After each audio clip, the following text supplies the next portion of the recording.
Today with me, we have the lovely Raunette. She is a badass businesswoman who has been in the industry for a very long time. So we're really going to get to know her story today and her journey. Not only is she an impressive businesswoman in the industry, but she also won Sweet and True's 2024 Sugarist Educator of the Year award. So that's super exciting. Hi, Raunette. Hello. Thank you How's so it much for going? the warm introduction. I'm doing well. Awesome. We really want to just get to know a little bit more about your journey and what created this badass businesswoman that you are and what started that career and how you got to be where you are today. Well, gosh, it's such a long journey and it's been a lot of ups and downs for sure, just like life is, a lot of peaks and valleys.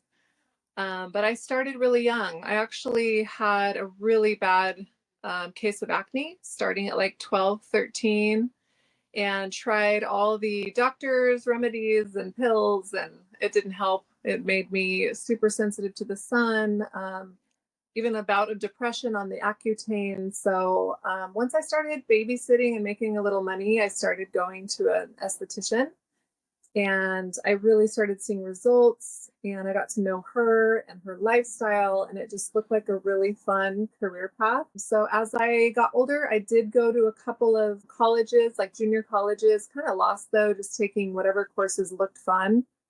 And I found myself a very young mom.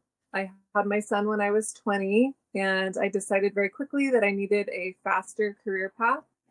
And so I chose the aesthetics world, which was such an amazing choice for me. Not many people know exactly what they want to do at age 20. So started very young and I started off as a commission-based employee. And in 2000, you could basically bring on 1099 contractors where they basically just sat and waited for clients. There wasn't social media at the time, and I was new to San Diego. So I literally would go to work and talk to other clients that were maybe getting their hair done, their nails done, just trying to build up that clientele. And I remember at first being very frustrated because I would be paying my babysitter more than I made that day. I might have gotten two eyebrows and then I had to split it and give the company I worked for, it was a very large corporation, 50% of my income. So it was a journey. I had to work weekends as a cocktail waitress. Well, first I was hostess, and then when I turned 21, I transitioned into cocktail waitress until I built up my practice enough to be able to just do aesthetics. It took me about a year to be able to afford to let go of my second job. So that was a pretty rough start, not knowing anyone and moving to a new city and being a young mom. So it definitely gave me some strength and some girth to work through a lot of things that would come up in my life later. Not knowing the journey, but trusting the process. Yeah, no, that's so impactful to hear your story because it is a hard thing to start your own business and even just moving to a new area alone or being a mom. Like, those are all such big, pivotal times in someone's life. And to kind of do them all together and just try to see how that unfolds and really taking that chance and taking that leap of faith, I think is so inspiring to so many young women and men that want to do the same thing, to be like, you can do it. It might be hard in the beginning and you might have to work a second job or work weekends or work nights, bartending or serving, but you can get there. That's really inspiring. I love to hear your journey. What would you say throughout all of that? What is your secret sauce? What is that secret recipe that you have to having a successful business? I think there's a lot of factors that go into having a successful business. Number one, you got to believe in yourself. Even when those clients aren't coming in the door, you just got to keep that going and that faith in yourself and working on yourself, right? I did a lot of leadership training. I worked with a lot of women that were admirable to me. And I really learned to only take advice from women that I would trade places with, because everybody wants to give you their advice as you're starting out, especially when you're young. As a young mother, I've got all kind of advice. And I remember finally looking at their life and going, would I trade places with this woman? Should I really be listening to her? So learning to decipher who to share my life with and take advice from, and then also just trusting that inner guide, our intuition, your spirit. Definitely a lot of prayer for me. And I ended up going from that job. They actually, I was in the middle of a facial. Had been there about a year. I was finally like flowing with my clients, and it was right after Christmas, and I was doing a facial, and I got a really loud knock on the door, and I was startled, and so was my client. I peeked my head out, and it was actually a police officer, and he had told me that the owner had filed a Chapter 11, that I no longer had a job.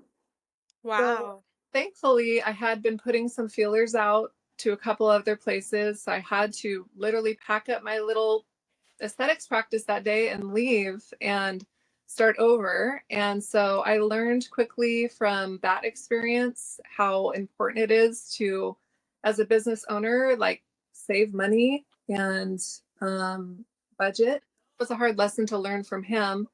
And then I went to another place where I was commissioned, and I built that business up so much that there really was no room for growth. She didn't want to raise my commission. She didn't want me to rent the room.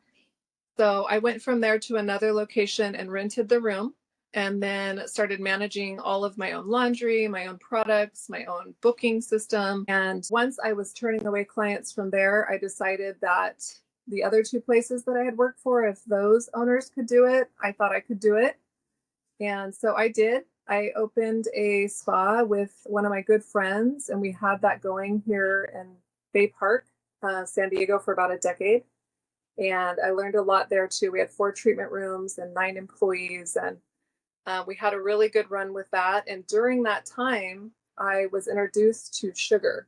And so I started sugaring at that point. And I would say that learning the latest trends is really important, and like deciding on what you want to do, because there's just so many different product lines and Hmm. treatments, just kind of handpicking what speaks to you and letting go of certain other things that you used to do, being open to evolution and change and trying new things, because you never know where they're going to lead you. Yeah, no, I think that is so incredibly true. I always try to recommend, when I taught at the beauty school, I always try to recommend to students find, yes, do everything and try everything because you never know that you might fall in love with it, but really find those few things that you're really passionate about and that you really want to go after and make those few things your bread and butter, because who doesn't want to do what they're obsessed with day in and day out? So I think that's so true, to always just kind of keep up with that evolution, keep up with those trends, but also just really focus on the things that bring you great joy, that you get really excited about. Absolutely. Figure out what lights up your soul and do more of Yeah. that. So you kind of already answered a little bit in the last question, something that I wanted to dive into. I was going to ask you, throughout the many years that you've had your own business and you've been educating, what was one moment that you really did feel like giving up? What was that one moment where you're like, maybe this isn't for me? Maybe I should just work for someone else. Maybe I should just close the doors. And what helped you push through onto not doing that? There was a really pivotal year in my career. I had survived the recession that went on in the United States, and that was really stressful. We had to do a Groupon to keep everything going, got back on our feet. But then I just felt really, really drained by managing 9 staff, and I had my 2 sons. I was a single mom by then, and still taking my own clients. And then I thought for some reason that I could make my own products, and so I was formulating at home and making my own paste, and I was completely overwhelmed. So I had to like sit down and figure out what things again fed my soul and what things I needed to let go of. So it was a really tough decision after a decade to let go of my spa and just focus on me again and my children. So once I stepped away from the spa, we actually sold a portion of it, the massage portion of the business, and the actual space. We had someone come in and buy us out, which was a godsend, really. I was able to then go back and just focus on my clients and my kids. And also, that was about the time that I met Sweet and True and Tommy. And so I passed the hat back to her to be the formulator. And it I haven't looked back. So that was probably the time that I felt like completely overwhelmed. And I just had to kind of reassess and take a moment and figure out what I wanted to shift. Yeah, and that's like the hardest thing, right? Being a woman, being a mother, I feel like it's one of those things it's so easy to try to do everything yourself, right? You're like, I can do this, I can do that, I can make it, I can do it, I can execute it, I can have this business. But sometimes it is very humbling to be like, you know what? I need to take a step back and just let things come to me and see what doors open to me. And it kind of sounds like that's what happened for you with finding Tommy and Sweet and True and kind of just taking that step back of being like, I can do a lot of things, but I can't do everything all at once. And then kind of found that that was getting a little overwhelming and then just switched gears. And then all of those things just kind of clicked into place for you, it sounds like. Exactly. So the last about 8 years, I've just been taking the clients that I wanted to hold on to, really. I do have two studios, one in San Diego and one in Orange County. And then I've been utilizing Sweet and True's beautiful products. I've let the whole product making go, which has been great for me. And then I can focus more on educating and spreading the word of this incredible hair removal remedy. I love it. What kind of led you into the teaching side of it? We've talked now kind of about your business and your journey and what brought you to Sweet and True. What brought you to being like, you know what? I want to teach that, not just do it. Um, it was kind of coworkers that were asking me to teach them. And I was young. I was 24 when I learned how to sugar. I'm 46 now. So it's been a long journey of sugaring. And I think naively, I trained people for free in the beginning because they were my friend. Hey, I paid a lot to learn this. Maybe I should Yeah. charge. And that's kind of how it developed, just by people asking me because no one had heard of it. In 2003, again, there was no Instagram and Mhm. Facebook. I think there was MySpace, which was like Sure. I didn't know what it was either. Yeah. Introduced to me. So once people experienced it and saw it, they wanted to learn. And I just Mhm. had to come up with my own self worth to also charge for that. So I realized that I was a good teacher in probably 2007 when I started like fully stepping into that role as far as educating with sugaring goes. Yeah. And it's such a tricky thing, right? Because so many people can execute the skills and demonstrate them, but not everyone can teach it. It definitely is a finicky craft. And to have the patience and the willpower to teach individuals that are new to it is something that, makes a really exceptional educator. And that is one of the reasons why you are the educator of the year with Sweet and True, is because of your dedication and hard work to really helping every individual learn in their own way. So that's really incredible that you've been doing it for so long. Well, thank you. Yeah, I think that a lot of patients for sure. And I also think you really need to be organized with your life. Hmm. I like to look at my calendar by the quarter. So Yeah. I 3 to 4 months out and I schedule, my client days, my educating days, and then of course my family and friend time too, which is equally as important, like just finding that balance Yeah. and having a lot of patience, being organized, because there's nothing worse than a student showing up and they maybe didn't read the emails and do the things and they've got these long nails and they didn't order their kit. And so I'm really diligent with my people and reaching out and prepping them even three weeks before and weekly. I'm probably Yeah. annoying, but Well, setting them up for success, right? I feel like if I was paying to take a class, I'd want all that information because sometimes we do skim through emails and we don't really read into what the expectations are. And I think that is what makes a great educator is that constant repetition of reaching out, making sure they're prepared, making sure they feel good about what's to come because that only makes their experience and yours that much better. and hours, yes. Yeah, for For sure. sure. Well, Ronette, after so many years of working with Sweet and True's products, what would you say is like your all-time favorite formulation, favorite product from Sweet and True? Oh my goodness, that's hard. I know, it's a hard Really hard. question.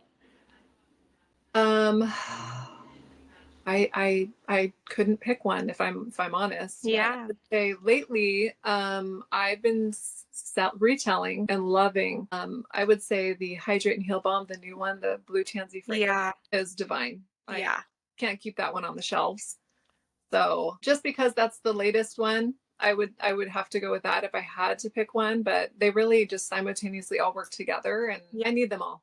I love that. I love that. We all need a good product line in our lives. I feel like that's cool since you've been around since the beginning to hear that you truly can't pick one, that you love them and that they all work so harmoniously together, I think is really cool. It just shows what good products can really do for your clients, for their skin, and really taking that a little deeper than just hair removal. I think so often we forget that it's skincare as well. And going back to basic, beauty things, we need to protect the skin when we're removing the hair. And I think that that's what sugar's all about. So the products definitely help benefit that. Yeah, and I don't know of any other product line where the formulator has not only business degrees, formulation degrees, and then on top of that, she went to aesthetic school to understand the esthetician's mind. So I Yeah. think that is so rare to have sustainable packaging and Mhm. to have beyond organic quality. It just, I haven't seen that in this industry. So I'm super stoked to be a part of it. Well, we're so happy to have you. I'm happy to be a part of it too. It's such a wonderful product line with so many amazing people to stand behind it. This is a fun question. I'm dying to ask you this one. What is one of your craziest experiences, whether that was with a client in the treatment room or an experience with a student that you were just like, what the hell is going on? I cannot believe I just witnessed this. Go back into There's, the there, vault. You're probably there's gonna been have a few. to. There has been a few. And when I'm old and I can't sugar anymore, I'll be writing a book about them all. I can't wait to read it. But the one that stands out in my mind, and I won't say the school, but I go to schools and I do demonstrations for the students on what sugaring is and what Hmm. Sweet and True stands for. And it was during COVID, so I showed up, and the students were allowed at the time to be in person with a mask or Hmm. be virtual. And so there was probably three students, and none of them wanted to get sugared, but the teacher graciously said, "Oh, I've never had a Brazilian. I'll be your model." So I was shocked that a teacher would do that, and she was a new Yeah. teacher. So we had the Especially in laptop, front of all the students just being like, sure. and they had just come back from dinner. It was a nighttime class, so I had the laptop facing, a good angle. The students sitting over here, and I'm prepping and talking. And I said, okay, and then you're gonna, your next step is putting the powder and make sure you're not in harm's way when you have them pull their legs back. And sure enough, right when I was doing the powder on the booty, she let some air out. It was very visual, and it shot all over the bed and the floor, and it was Oh, air and powder. But I had to compose myself. I'm sure the girls online were dying, but the girls here, they had masks on. I couldn't see the face, but they were just trying so hard not to laugh. right. And the teacher was mortified, and I just tried to work through that and say, "Oh, Yeah. and I just kept Yeah. moving along." But Play it it was off. quite a And struggle. it's so hard in those moments. I've had those stories too where I can't imagine it in a group setting, but as an esthetician for over 8.5 years myself, I've experienced that as well. Some things happen when you're on the treatment table, but it's way easier to ignore it and just continue a conversation when there's not other witnesses. So to have like an entire room and audio, like, I feel so bad for that poor woman because it's a I know. natural bodily function, but They never look at her the same. oh my gosh, that's a good one. I'm sure you have Yeah, so many. I can't wait to read that book, girl. Definitely, definitely do that. I will for sure. Ronette, to kind of wrap us up, my last question that I have for you is what is the one biggest piece of advice that you have for any future business owners or sugarists that are wanting to start their own business? What piece of advice do you have for them?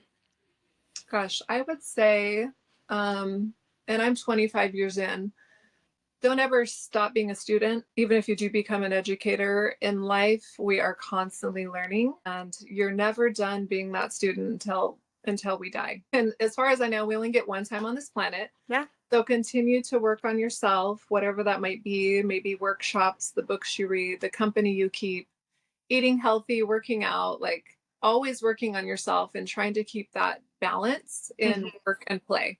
Yeah. I think that's a beautiful piece of advice. I think that's so true. Like, that's just good life advice. I feel like we forget that we're all living our first life, right? You're right. We only get one life to our knowledge, right? We only get the one life we live. And why waste it feeling like you know it all already? There's so many things. You learn something new every day. I've learned so many things even just in this podcast with you. I've learned so many things about who you are, and you've inspired me to even just go about my day differently today. You're such a bright energy, full of such warmth and sunshine. And I feel like I can truly see after this podcast why so many people want to take classes with you and why so many people come to take your courses, because you're truly an inspiration for not only badass business women and men, but also just the industry in general. Well, thank you so much. That means a lot. Yeah. Thank you so much for joining me today, Ronette. It was great to get to know you better and hear your story. Thanks, Brady.